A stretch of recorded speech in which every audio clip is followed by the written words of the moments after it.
I think it's simple. Delta State, just like any other state in Nigeria, has 3 senatorial districts. The Delta North, which they call the Igbo, Delta Igbo, is actually Igbo people by all purpose and intent. Because number one, if you look at the language, and this is the biggest senatorial district in Delta State. Look at the language.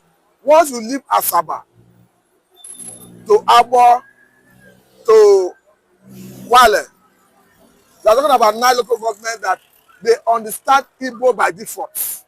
What I mean by default, if somebody is giving birth to in Abo, for instance, he has not visited Enugu all his lifetime, and he attained the age of 20 years.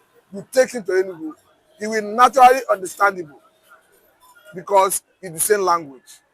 You can only see some different variety in the language. Pastor Matthew, thank you for having you on Air Now Global Media News this morning.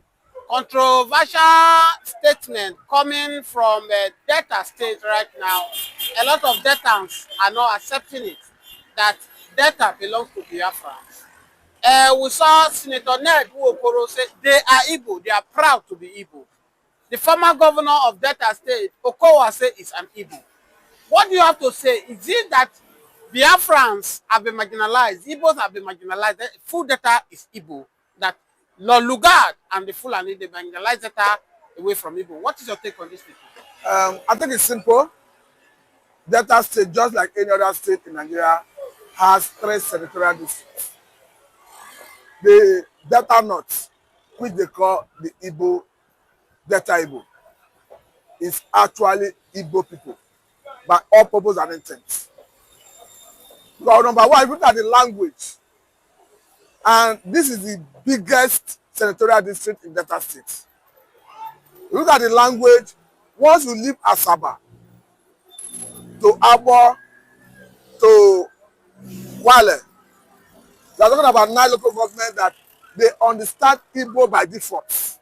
What I mean by default, if somebody is giving birth to in Abo, for instance, he has not visited Enugu all his lifetime, and he attained the age of 20 years.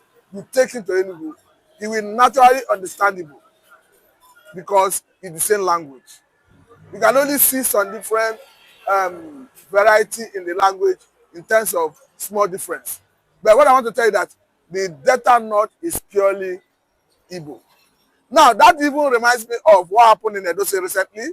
You can remember that there's a place called Ibaka. That Ibaka was carved into Edo State. And the person that did that thing was Obomudia. Because of the influence of Obomudia during the time of state creation. And his father happens to come from one of the local governments in Edo State that is not Ibaka. He influenced Ibaka into Edo State. But in the sense of it, Ibaka is Igbo. Just as Abo, Ndokwa, Kwane, Anyocha, Oshimili. Name it, they are all Igbo.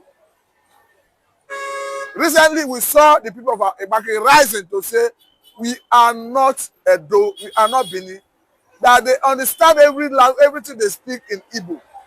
And they do not understand anything that is spoken in Benin. And the same is applicable to my own part of the world, talking about the Abo. If an Igbo man speaks, I understand everything. So it is not by magic, it's not by coincidence, it's by providence. That is natural provision. So it is irrespective of anybody's opinion. And if you look at the culture, these are another area where you can understand that yes, that people of that from that area are Igbo. Naturally, you see they say Eze. Eze means king in Abo. Eze means king in Enugu, in Anambra, in anywhere in the southern part of the country. You see names like Chukuma in my side of the world. You go to Enugu, you see Chukuma, it means the same thing. You see Chukuka in my own part of the world, you go to the eastern part of the country, you see the same thing. You have 4 market days in my village, Unkwo, Eke, Oye, Afo. The same thing is applicable to Enugu, Anambra, Ebonyi, Imo. So you can clearly see that both based on language, culture, war of the people, that is exactly the same thing. Somebody was asking me the other day that if Nigeria were to divide, where we better not fall into, where we Abo fall into. And I replied him, I said, do you expect an Abo man to follow the Duduwa? Or do you expect an Abo man to follow Arewa? Definitely they will go with their brother. And it's very clear. Pastor Matthew, I want to ask you this question so that our viewers will understand more better this morning. Why is it that it is only Igbo that have this issue? We saw in Yoruba here, you hardly hear that Yoruba part they are being pushed aside to other tribes. Likewise, the Hausa, the rest of them. Why is it that? Because we saw the other day, Wike, I'm Igbo, I'm not an Igbo. Amechi, I'm an Igbo, I'm not an Igbo. Why all this in Igbo everywhere? Because in the place where I came from Kogi State, we saw part of is it Enugu? A part of Enugu or Anambra, part of them is part of Kogi State. Why is it? Is it that they were being marginalized, or maybe probably the British use that one to weaken the Igbo? What is the motive behind it? I think it's simple. You know, after the Aburi Accord, after the Civil War, God went into fragmentizing the country by way of breaking it into 12 states. It was even the late Abacha that created the South, Southeast, North Central, Northeast, and all that. And the reason is simple. Just to give the people a different identity. Because before now, Ab initio, what they had is eastern part of Nigeria. So at the time you had eastern part of Nigeria, there was nothing like division. There was nothing like confusion. The people knew and identified themselves as Easterners and Igbo people. But by the time the government used that ideology, that development and rule system to create South, create Delta, create Edo, create different states anyway, they now end up giving people a different ideology, a different identity, and the people start propagating it. To the point that you can clearly see somebody, just like we saw people from Ikwere, somebody will be hearing Chinyere, and tell you I'm not an Igbo man. Somebody will be hearing Chinemere, he tell you that I'm not an Igbo man. You begin to ask the person, what language are you speaking? So it is purely because the government devised a means or divide and rule by vulcanizing the place, creating states, creating region, just to deplete the influence and popularity of the Igbos. Before I will let you go, Pastor Matthew, do you think that Igbos are being marginalized in Nigeria? It is obvious, it's a statement of fact. You can clearly see it almost everywhere you look to. Is it in the area of politics? You can see it. I know there is no constitutional provision that regulates zoning of presidency in Nigeria. But you agree with me that there is a tacit agreement. When I mean tacit agreement, or original agreement, that says that if not rule for 8 years, he comes to serve for 8 years. We saw an Obasanjo govern for 8 years. He went back a year ago. A year ago could not finish. A Jonathan took it. He went back to Buhari. Based on understanding and that tacit agreement that is not written. When he came back to the south, understandably, he should have gone to the eastern part of the country.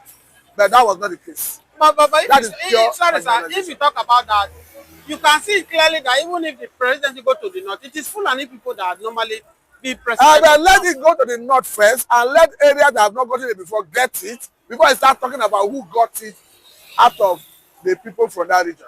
As we speak, the eastern part of the country, as the government wants to make us believe that you are the southeast. They have not ruled this country, they have not governed the country since this nascent democracy in 1999. Okay, sir, in 30 seconds before you go, if you can round up here, do you think by allowing Igbo to be president of Nigeria can heal the wound that is on ground right now? It may not heal the wound because there are 2 or 3 categories of Igbos in Nigeria. You are the one that do not believe in Nigeria, all they believe is the sovereign state of Biafra. So give an Igbo man presidency, it doesn't concern them.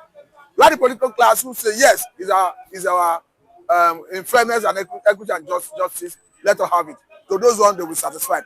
The third group is the one that is standing aloof, that is not interested in politics, they are not interested in secession. It doesn't concern them what happens. So it cannot entirely solve the problem. Thank you so much for having you this morning. Thank you for